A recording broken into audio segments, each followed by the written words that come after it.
So here's the big discussion with AI replacing jobs and people lacking purpose and stuff like that in the future. First off, the youth are going to be fine, I think. Why are the youth going to be fine? Well, because they can adapt a lot easier than people in my position and above. You hear that term, can't teach an old dog new tricks. So what happens with people, I feel like I'm an outlier in this, but most people my age equate their purpose to their actual job. So if we don't have, which I don't think is going to happen. I don't think that we'll have AI that just tries to get rid of everybody. If we go into an age of abundance in the next 20 years, and when I say like the jobs that'll be affected last will be blue collar jobs. Now, like obviously they're gonna replace blue collar jobs as well, but the rate of replacement of these jobs will be less than the white collar jobs, because it's just like I said before, my analogy is it easier to replace this whole computer, or is it easier to upgrade the app?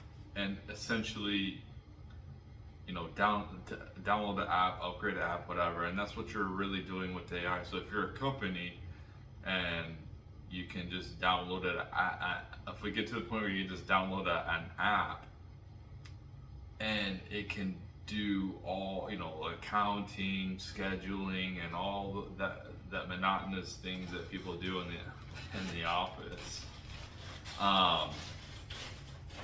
Then what'll happen is it's easier to replace. So anyway, people will lack purpose. That are like old like me. A good way for people to create purpose for themselves will be there needs to be communities for people. There needs to be simulations. So you might be living in a 15-minute city and it's highly productive, or you're in a pod. You could sit here, some people might sit there like a few years in a pod, honestly. And they'll be like, okay, I want to try something different. I want to have different experiences. I want to come out of this. You will have people in the pods, for sure. I might go into a pod for a couple of years, go into like hardcore creative mode and just like create like amazing worlds that people just are attracted to and they want to experience in the digital realm. But then there's going to come to a point where I'm like, okay, I want to be on my more human side, because it's like, the whole thing of purpose. People find purpose in just doing office work now, right? Essentially, like,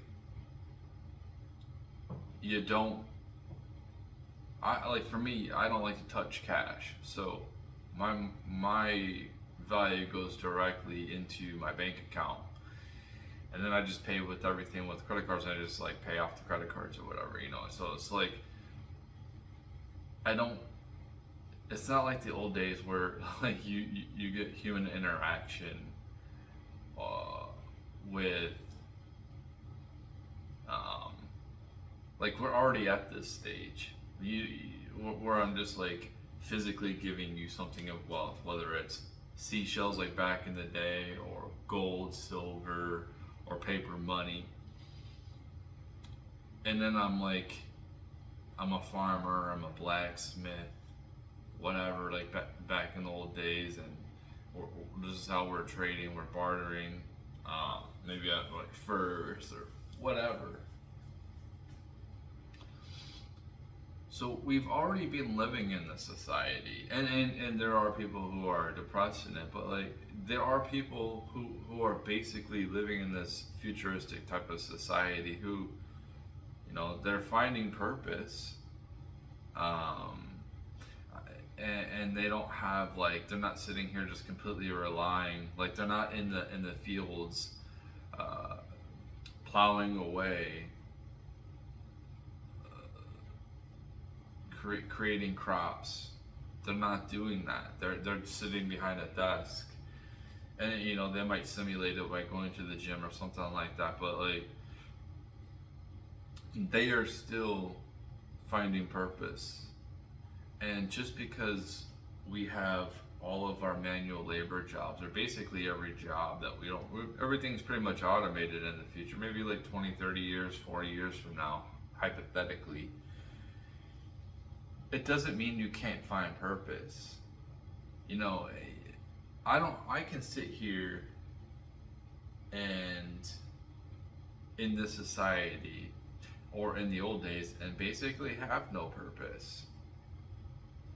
Realize, hey, maybe whatever I create is probably going to be destroyed one day. I'm going to be forgotten about anyway, so it doesn't really matter. But a good way for people to create purpose is to create other humans and raise those other humans. The whole concept of going to work and coming home, like this is a constructed thing.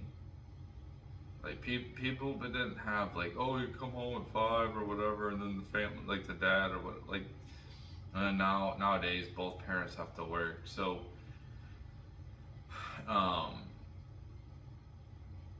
people, you'll have more time with your kids. You'll have more time to mold your kid, raise your kid, and hey, at the end of the day, like if you're looking for like a purpose. So, for instance,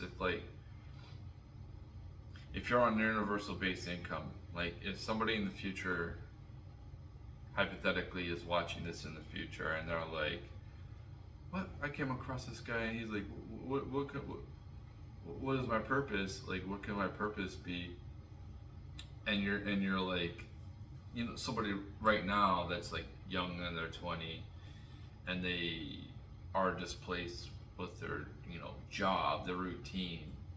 This is what humans like. They like routine. They like, we get up and we do stuff. We have seasons. We have routines every year. We do rituals. Basically every religion does some type of ritual around the seasons of the year. Every year it's a routine. Christmas, Ramadan. It's a yearly routine, and then people usually have like this religion comes in where they like to have. It's like a schedule. Like they pray in the morning. They pray 5 times. Christians pray or whatever, and then Muslims, like, they pray 5 times a day. This is like a daily routine. This is something that you have to have some type of routine that you're doing every day. Like we like that. We thrive on it. So some type of a discipline. So that's something you should focus on, is some type of routine. A big thing is, like I was saying, a lot of people, young people, have mental illnesses. A lot of them have vices. Well, what you could do, one of your purposes could be, you have the extra time to delve deep in your childhood traumas and like feel that emotionally. Maybe you take a week, maybe you take a couple of months, and like you try to fix that.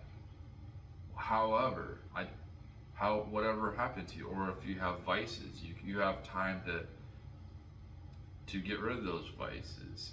A lot of the vices I think that people have are because they hate their jobs, and they treat their vices as a reward because they hate their jobs, they hate their life. So it's like this is the only thing that really brings them joy. So like that's why alcoholics happen. That's why people smoke weed like all the time.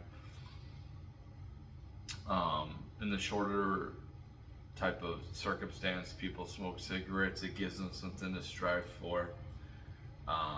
It gives them that dopamine rush. And then now we have the cell phones, and people are always on their cell phones. Well, that's a vice as well. So like you can do like we need to set up different communities where people can go and try to they can go around people who have the same type of problems and they can relate to each other, and you can actually build relationships with people like that because they're in the same boat, kind of like an AAA. I never been to AA, but I'm sure that you can get into not large groups. I think large groups of people are bad. I think it needs to be more condensed and like more small groups, like 5 or even less than that. Because I think that. So I was at the DMV yesterday, and the more of a close group of strangers that you don't know, the more social anxiety you'll have. I feel like I was just sitting there waiting, and it was packed, and I didn't want to talk to anybody. And I don't know anybody. Nobody knows me. I'm new in this town, and it made me feel anxiety. I'd rather there be less people there, but it just kept being full. Like people would get served, and then more people keep coming in, and I kind of felt antsy and stuff like that. So like I think with these communities, when people need like genuine help with their vices or their emotional problems, their traumas, I think they need to be in small groups, so they can be around people who are more relatable and be able to connect better, instead of having like a group of 10 or 20 people like in a circle. People will open up more so if it's a small, like a friends. This is how friends are made, like army. Like this is how they look at each other like brothers. Like they're doing something together that they can relate, and they're stuck there with each other, and it's a small group. Like they have their small group. Some of them don't connect, but a lot of them really do connect. The thing about humans is we want to strive to continuously do something that is meaningful. So like trying to, it is like what we have right now is we have damn it.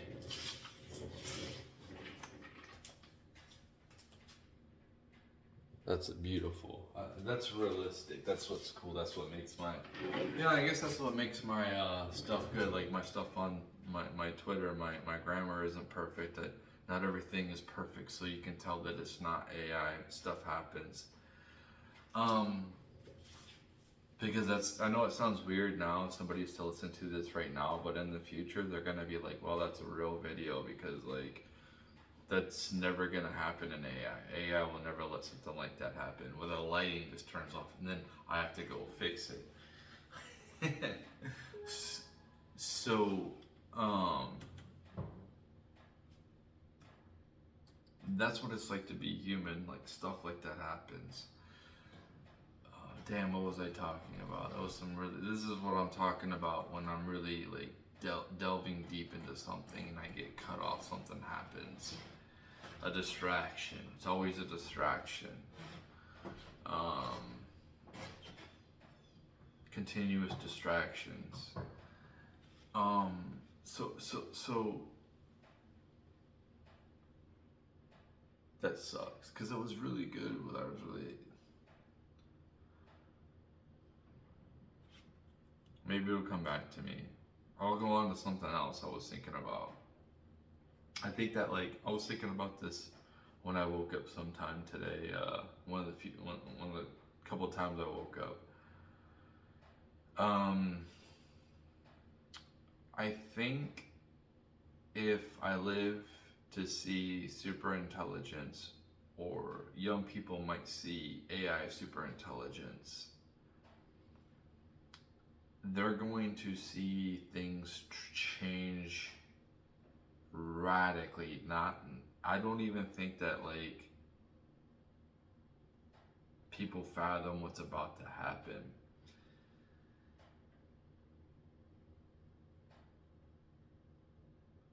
It'll be so smart. We'll see so much innovation so rapidly where all of a sudden we have floating cities like out of nowhere. It just happens. Like you just see like huge advancements so quickly. Like we would think, okay, like a floating city honestly sounds impossible nowadays.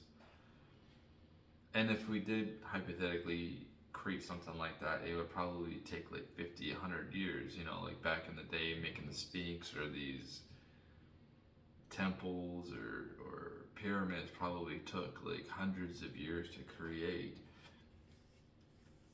So you would think like something like that, which it sounds hypothetical right now, which could be reality in the future, gets basically made overnight.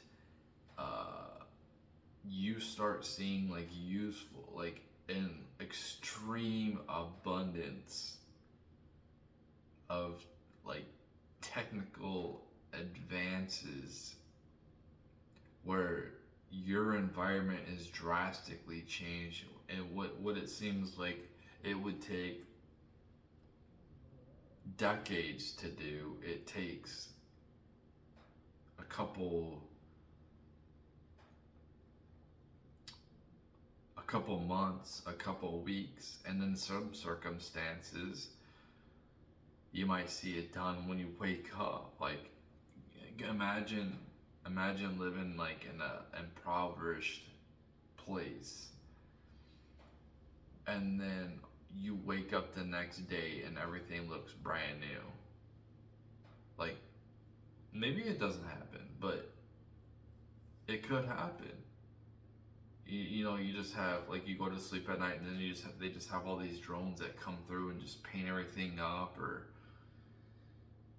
do it really quietly, just put new siding on all the houses, or just make everything look brand new, redo the roads, and it just happens really just a whole crew just revitalizes a neighborhood with different drones and technology. And that would be that'd be so crazy, just to wake up the next day and you live in a slum place, and like everything just looks beautiful the next day. Um, it might not happen that quickly, but you know what I'm saying. And, it might take a few weeks or something like that, but that's what I'm saying. That's what I'm trying to equate to, where when artificial superintelligence happens, is the environment rapidly becomes so much vibrant, and everything just becomes, because you don't need human labor, and they'll be in control of all the different drones and all the different technologies to create and build and create very, very quickly. And that's, like, you're not gonna go to sleep probably in a slum place, and then the next day everything's just automatically revitalized. It could be possible in the future at some point, but like, you know, I don't think people who are older are going to be able to. If you're older, it's going to be harder for you to adapt to the future. Some circumstances we are already starting to adapt. One of the things that I was thinking about right now that's happening is the lack of purpose we already have. So this is what's happening, and I hear about it on the internet, but when I go out in reality, I don't see people out and about like I used to. I see people on their phones, even though I'm in a small town, they were still alive. There was a little bit of talking yesterday at the DMV, but people were still on their phones as well. What I'm seeing, what what's happening is when you worked a job you really didn't want to do, monotonous, boring job. Yes, you might have had like more security before after the job was done. Like when you're done, you feel accomplished. Like, okay, I accomplished something. My life is gonna be better in the future. I'm closer to a paycheck. I'm better off than not working at all. And that's what it has felt like. And there is changes because we're not having as much welfare being distributed.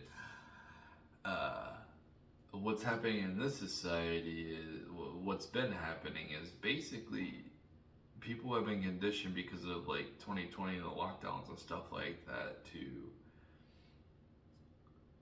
not work and be taken care of. But there's people like in my position where it feels like we're working for nothing. Like we're not accomplishing nothing. And there's a large group of people who they don't feel like going and doing these jobs. They don't want to and they hate it because they feel like they're probably in prison anyway.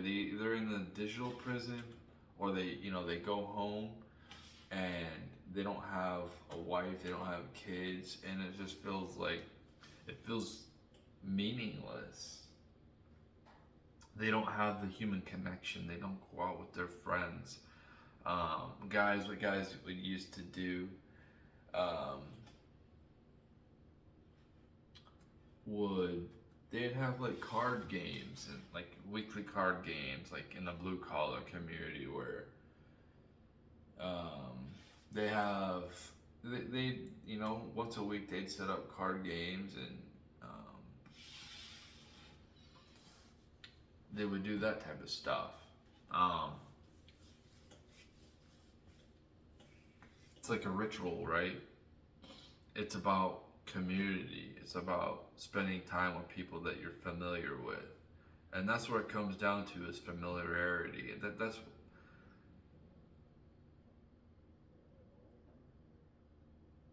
we're in a situation where it feels like everybody's a stranger.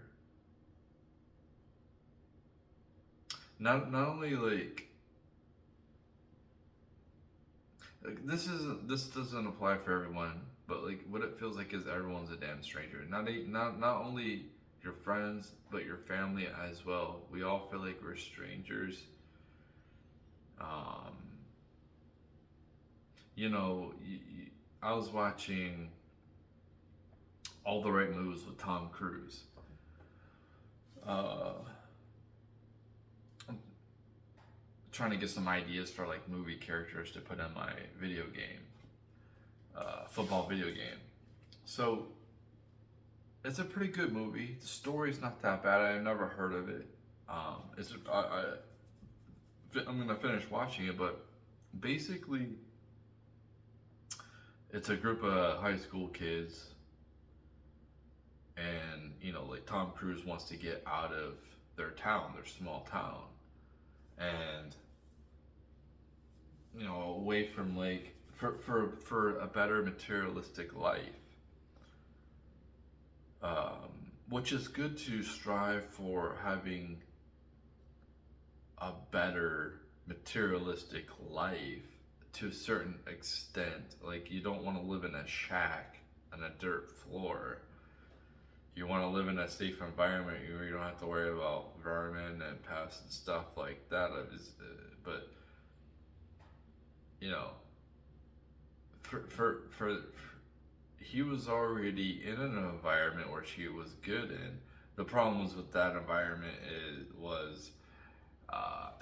they basically relied on the factory for the town. So they had a bunch of people get laid off, and you rely on the elites. Like this. Look, we were. Let's see if that's something. Well, get this if I can remember. I go back to that, but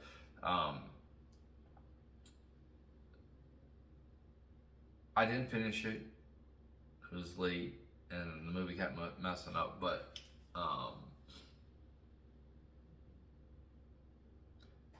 there was always a strive to try to do better. But then, at what cost?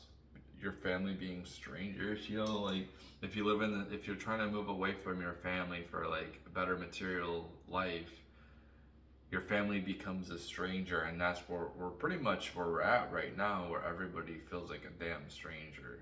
You know, this doesn't apply for everybody, obviously, but um, it's harder to make connections. I'm seeing a lot of the same stuff. People are having a hard time making connections, making friends nowadays, and especially the youth. But when I talk about the universal basic income, like, yeah, we're gonna need that because AI taking jobs, um,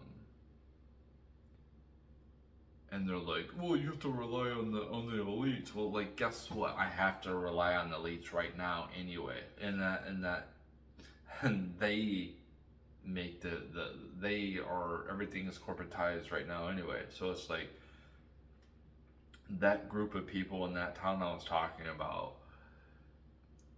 they had to rely on some type of elite to keep the factory going. Well, that elite decided to maybe cut back costs and divert some of the labor, maybe building a new factory somewhere where they could exploit cheap labor. Um, and now those people are left with nothing. Like in the movie, a bunch of people got laid off, like 700 people from the factory. Maybe the business was slow. We already are having to rely on the elite either way, whether um, you're getting money from the government or me going to work. Like there's an elite that we all rely on because they own so much.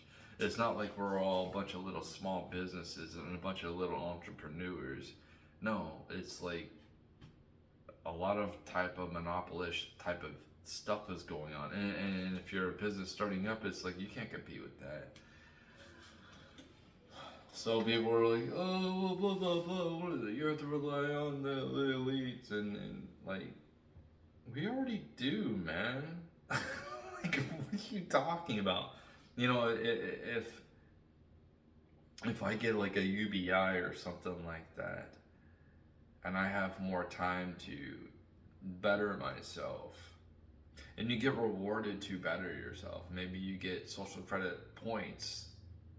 And I'm actually a fan of the social credit score to a certain extent, not when it comes to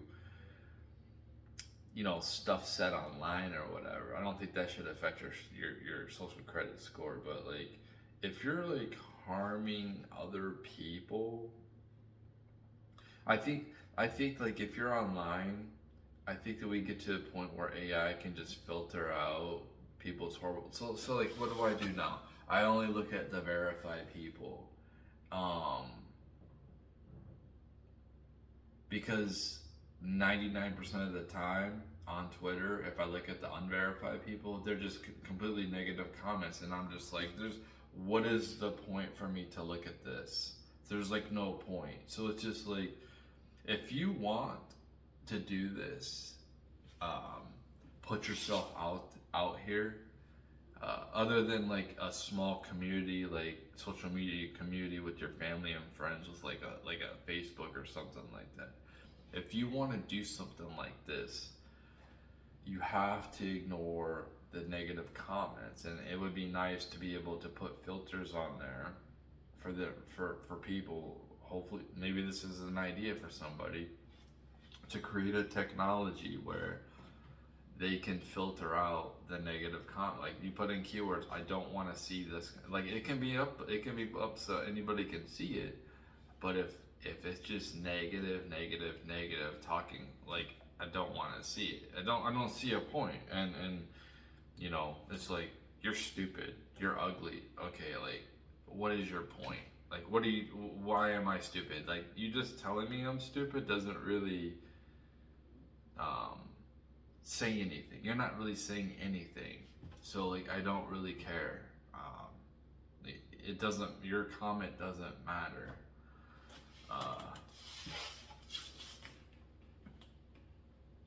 So, yeah, I think that if you put yourself out here, be prepared for negativity, man. Like, it doesn't matter what cherished celebrity there is out there.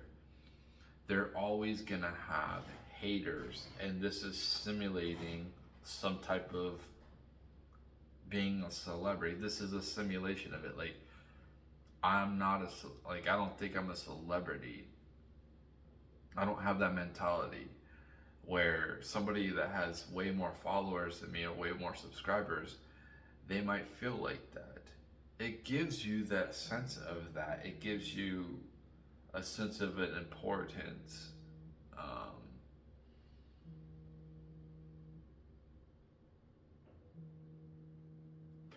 I can hear my phone vibrating upstairs. Anyway, so always a distraction, right? Always a distraction.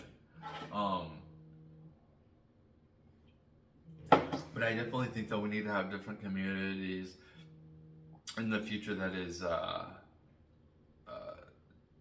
pinpointed for certain things for certain people that have problems, and they need to have the time to go inward to correct those problems. Like, we live in a society where we just sit here and sweep underneath everything underneath the rug and keep moving forward. That's how it's been. That's how the boomers have done it. That's how we've done in society. We just sweep shit underneath the rug and keep moving forward. I remember doing this with my relationship. Some of my relationships is just kind of just like avoid the problems, and it's just like you get to a point where you can't avoid it no more. Well, it's like we don't feel like we have the time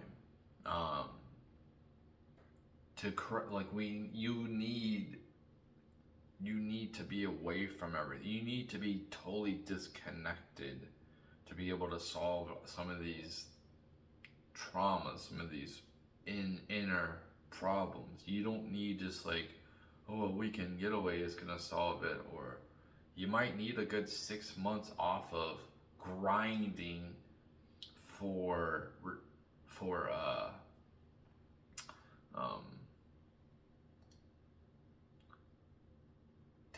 resources to sustain yourself. You might need a 6 months to try to fix these traumas. And that's something that people can do, to try to find inner peace. I think that's a big thing that people can do in the future, is try to find inner peace, try to forgive others. And like, we need communities. Like, if I had the money, I would set up something. Like, I would set up like some type of like dopamine fasting resort where you don't have access to the internet. You don't have, like, you come here, like, if you want to leave, then you can leave, but like, you're not coming back like for a while. Like, you're not just gonna go cheat and then come back. No, like, you're gonna stay here. You're going to lose the weight and go through the pain and suffering. It's the journey. Like, you're gonna deal with it emotionally. You got a TikTok problem, you're just swiping whatever, validation, constant validation.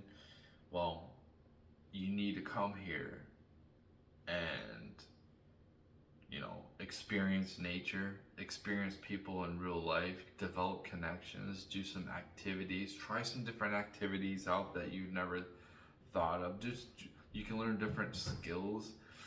That's what I'm saying. And it's kind of like a camp. Like, you'll see, not like a concentration camp, but like a summer camp. I always thought to myself, hearing like people going to summer camp and stuff like that, like, man, that's so cool. I wish I wish I had that experience. And I think that's something that people should set up is more. People need to get away from the grind and reality and this from technology and go to these different retreats. And I think that that's what people need. Not only like, if you are a person that is already healthy mentally and physically and everything like that, you don't have a lot of vices, well, you're gonna have to generate like rich people do with ice baths and stuff like that, like made up challenges. You know, I want to try to do this challenge. You know, go walking through the woods, or you know, you just make things up. We kind of do that, but like